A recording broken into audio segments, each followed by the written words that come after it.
kapatid, isang pinagpalang umaga po sa inyong lahat. Brother OG po, narito po para mag-share na naman sa inyo ng salita ng ating Diyos. Pero kagaya po ng ating ginagawa, uunahin natin siyempre ang manalangin po muna para tayo ay gabayan ng ating Diyos. Magsiyo po tayo. Father God in heaven, aming Diyos na makapangyarihan sa lahat, hindi kami nagpapasalamat sa iyo, Lord God, sa araw na to, sa pagkakataon na naman na binigay mo sa amin. Una, Lord, sa paggising mo sa amin ng maayos at malakas ang katawan at pagbigay nga po ng isang pagkakataon na naman na kami po ay makapagbasa, makarinig ng iyong mga makapangyarihang salita. Salamat, Lord, dahil kakausapin mo na naman po kami ngayong umagang ito. Lord, salamat po, and I pray na muli mo kami samahan, turuan, gabayan kami, buksan yung aming mga puso't isipan upang ito'y lubusan naming maunawaan, Lord, yung iyong mga sasabihin sa akin at sa aming lahat. At samahan mo rin po ako, turuan, gabayan, upang ang lahat ng aking sasabihin ay puro salita mo lamang, O Diyos. Salamat po, Lord. Salamat, Jesus. Salamat, Holy Spirit. At inaangkin na po namin ang katagumpayan ng aming gawain ito. Sa tanging pangalan ng aming Panginoong Hesus, lahat tayo ay magsabi ng Amen and Amen. At ito po ang aking channel.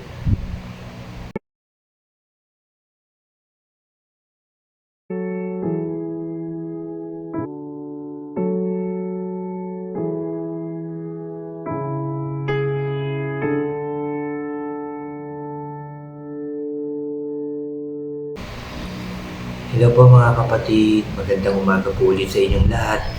At unahin ko lang po yung mga bago po dyan sa aking channel na huwag niyo pong kalimutan na mag-subscribe. Paki-like and share niyo po ang aking mga videos at paki-click na rin po ang notification bell para lagi po kayong updated sa iba at bago ko pang mga i-upload po. Salamat po, salamat. Mga kapatid, natapos natin ang chapter 19 na yung tungkol kay Haring Sennacherib at kay Haring Hezekiah. Ano po, na yun nga po ay humingi ng advice si Haring Hezekiah kay Isaiah na sinabi nga ng Diyos na huwag kang matakot, no, at pinagtanggol nga ito, tinulungan ng ating Diyos dahil sa kanyang panalangin at paniniwala sa ating Diyos, ano. At yun nga po, no, dun sa bandang huli, nung gabing yun, pumasok ang anghel ni Lord sa kampo ng Assyria at pinatay ang 185 mga kapatid na mga sundalo. Pagdating ng umaga, nagkalat na ang mga bangkay sa kampo. Kaya umalis si King Sennacherib ng Assyria at umuwi sa Nineveh at dun nanirahan. Pero mga kapatid, isang araw, habang nag-worship si Sennacherib sa templo ng Diyos niyang si Nisroch, pinatay siya. Sinong pumatay sa kanya? Pinatay siya ng mga anak niyang sina Adramelech at Sherezer. Tapos tumakas sila, pumunta sa lupain ng Ararat. Yan ang nangyari kay Haring Sennacherib, mga kapatid. At ngayon, nandito na po tayo sa chapter 20. At ito po ay may pamagat na nagkasakit at gumaling si Hezekiah. Chapter 20 verse 1. Nung panahong yun, nagkaroon ng malalang sakit si Hezekiah na halos ikamatay niya. Dinalaw siya ni Prophet Isaiah na anak ni Amos. At sinabi nito, ito ang sabi ni Lord, ihanda mo na ang lahat sa bahay mo dahil malapit ka ng mamatay. No? Nagkasakit siya ng malala. Tapos dinalaw siya ni Prophet Isaiah at ito nga daw ang pinasasabi ng Diyos sa kanya. Tulitin ko lang, ihanda mo na ang lahat sa bahay mo dahil malapit ka ng mamatay. Hindi ka nagagaling sa sakit mong yan. Tapos sumarap si Hezekiah sa pader at nag-pray siya kay Lord. nakiusap. Sabi niya, nakikiusap ako, O Lord, alalahanin mo, sana na namuhay ako ng tapat at buong puso at ginawa ko ang tama sa paningin mo. At umiyak ng matindi si Hezekiah. Pero bago pa makaalis si Isaiah sa gitna ng courtyard, nagsalita si Lord sa kanya. Sa verse 5, sinabi dito, bumalik ka at sabihin mo kay Hezekiah, ang hari ng bayan ko. Ito ang sabi ni Lord, ang Diyos ng ancestor mong si David. Narinig ko ang prayer mo at nakita ko ang pagluha mo. Sabi pa rito, kaya pagagalingin kita sa ikatlong araw, makakapasok ka sa aking templo. Dadagdagan ko ng 15 years. Sabi dito, ang buhay mo, ililigtas kita at ang city na ito sa kamay ng hari ng Assyria. Ididepend ko ang city na ito alang-alang sa karangalan ko at sa promise ko kay David na servant ko. Sabi ni Isaiah sa mga servants ng hari, magdala kayo ng dinikdik ng mga dahon ng fig. Tapos, sabi rito, tinapal nila ito sa bukol ng hari para gumaling siya. Tinanong ni Hezekiah si Isaiah, ano ang magiging sign na pagagalingin nga ako ni Lord at makakapasok ako sa templo niya sa ikatlong araw?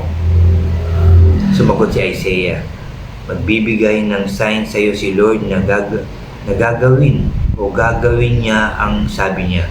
Ngayon, anong mas gusto mo? Aninong bumababa ng 10 step o umaakyat ng 10 step? Sabi ganyan. Sumagot si Hezekiah, madali sa anino ang umakyat ng 10 step, kaya magpapabain mo ito ng 10 step. Kaya nag-pray si Prophet Isaiah kay Lord at pinababangan ni Lord ang anino ng 10 step sa hagdanang pinagawa ni Ahaz. Amen and amen. Anong sign nung humingi pa siya? Sabi dito, napakinggan, sumugot si Hezekiah, madali sa anino ang umakyat ng 10 step, kaya pababain mo ito ng 10 step. Kaya nga, sabi rito, kaya nag-pray si Prophet Isaiah kay Lord at pinababangan ni Lord ang anino ng 10 step sa hagdanang pinagawa ni Ahaz. Amen and amen. Yan po ang part 1 ng chapter 20. No? Napakaganda nito mga kapatid. Sa una pa lang, nagkasakit ng malubha si Haring Hezekiah at dinalaw siya ni Prophet Isaiah. Biro mo, sabihan ka na ihanda mo na ang lahat dahil mamamatay ka na at hindi ka nagagaling pagka yun ang sinabi sa'yo. Dahil yun ang pinasasabi ng Diyos. Kaya pumunta ron si Prophet Isaiah. Pero anong ginawa niya? Umarap kaagad siya sa pader. Di ba kaagad niyang ginawa ito? Hindi yun nag-isip-isip pa. Bakit? Anong nagawa ko? Hindi ganun ang ginawa niya. Ang ginawa niya, pumarap kaagad siya pagkarinig na to. Pumarap siya sa pader at nanalangin. Nakita niyo po, sabi niya, no, na ako po'y sumunod sa iyo. Ginawa ko ang tama sa paningin mo. At ano pang ginawa niya? Umiyak siya ng malakas. Nagsumamo siya sa ating Diyos. At hindi pa nakakaalis nga, no? Hindi pa nakakalayo si Prophet Isaiah, nagsalita na si God. Sinabi kay Haring Hezekiah, gagaling siya, mabubuhay pa siya, at dadagdagan pa ng Diyos ng 15 years ang kanyang buhay. Di ba po? Napakaganda. Dahil yan sa pagtitiwala niya. Dahil yan sa pagsusumamo niya sa ating Diyos. Sinabi niya yung kanyang mga ginawa. Tayo rin mga kapatid, pwede rin tayong lumapit sa ating Diyos. Dahil unang-una, hindi bulag ang ating Diyos, hindi bingi ang ating Diyos. Buhay na buhay ang ating Diyos. At hindi maigsi ang kanyang kamay para abutin tayo, para hipuin tayo, pagalingin, para ayusin ang ating buhay, para ayusin ang ating pamilya, para tulungan ang ating bansa. Diba pinangako niya pa, tutulungan niya. Si Haring Hezekiah sa hari ng Assyria, tutulungan niya sa pakikipaglaban, no? Gagabayan, poproteksyonan. Ganyan ang ginagawa ng Diyos sa mga taong totoong nagtitiwala, umaasa sa Kanya, sumasampalataya sa mga naglilingkod sa Kanya, sa mga gumagawa ng kabutihan. Yan ang ginagawa ng Diyos doon sa mga taong yun. Kaya anong dapat mong gawin? Sumunod sa Diyos. Makinig sa Diyos. Sundin ang Kanyang mga sinasabi. Sumampalataya sa Kanya, maniwala sa Kanya. Magtiwala sa Kanya. Yan ang tinuturo sa atin ng Diyos ngayong umagang ito. Mga kapatid, so ano pa dapat natin gawin? Manalangin, lumuhod, lumapit ng buong puso, kaluluwa sa Kanya at magtiwala sa Kanya.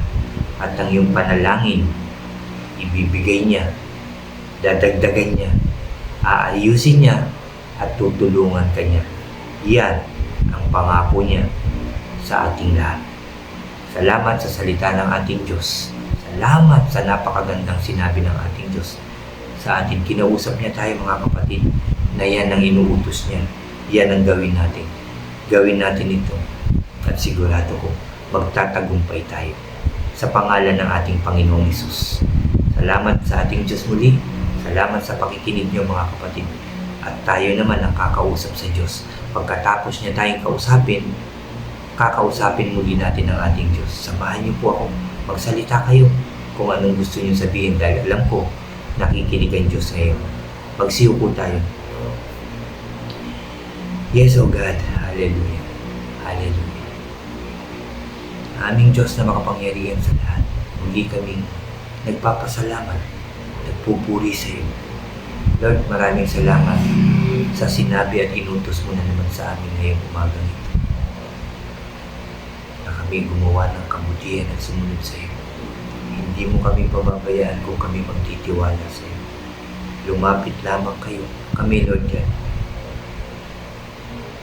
Pakikinggan mo ang aming panalangin kagaya ni Haring Hezekiah na tinulungan mo, binigyan mo ng buhay pa, Lord God, dinagdagan mo pa ng 15 years at tutulungan mo pa siya. Hindi mo siya pababayaan. I pray na kami rin po ay inyong tulungan sa ng aking mga mahal sa buhay, aking mga kapatid sa pananampalataya, ang bansang Israel at lahat ng tao, Lord God. Tulungan mo po, huwag mo pong pabayaan, kaawaan at i-bless mo po kami lahat, Lord God, sa pangalan ng aming Panginoong Hesus. Maraming salamat dahil kiniklaim ko po, and I believe na kiniklaim din ito ng lahat ng nakadinig ng iyong mga salita ngayon, Lord God, na kami magtatagumpay, magpapalain mo, iingatan mo, sasamahan mo, poproteksyonan mo, gagalingan lahat ng may sakit. Makakakain ng lahat na nagugutom, yung mga nawasak na pamilya, nasirang relationship, muli mo itong bubuuin sa pangalan ng aming Panginoong Hesus. At sa Israel na yung bansang pinili, alam ko po na ito'y inayos mo na, binigyan sila ulit ng kapayapaan, kasiyahan at kasaganan at katagumpayan dahil sila ang bansang pinili mo, Lord. Kaya I believe na hindi mo ito papabayaan sa pangalan ng aming Panginoong Hesus. Maraming salamat, Lord, sa iyong pagmamahal sa mga taong nagtitiwala sa iyo, naniniwala sa iyo, sumasampalataya, lalo-lalo na doon sa mga taong naglilingkod sa iyo, Pare. Salamat po sa katagumpayan. I believe na ito'y nakarating sa inyo ang aming panalangin at ito'y tinugod mo na sa pangalan ng aming Panginoong Hesus. Magtatagumpay kami. Ito'y sunod-sunod sa pangalan ng aming Panginoong Hesus. Maraming salamat po muli, Lord God, sa pagsama mo sa amin at sa katagumpayan ng aming gawain ito. Pinupuri ka namin, pinasasalamatan. Sa iyo lamang ang pinakamataas na papuri at pagsamba sa matamis at makapangyarihang pangalan ng aming Panginoong Hesus. Lahat tayo ay magsabi ng Amen, Amen, and Amen. Salamat sa ating Diyos. Salamat, Lord, dahil dininig mo na ang aming panalangin. Salamat po. Salamat din sa inyo mga kapatid. Panghawakan natin ang salita ng Diyos at kayo'y magtatagumpay. Sa pangalan ng ating Panginoong Hesus. God bless po sa inyo lahat at God bless po sa ating lahat.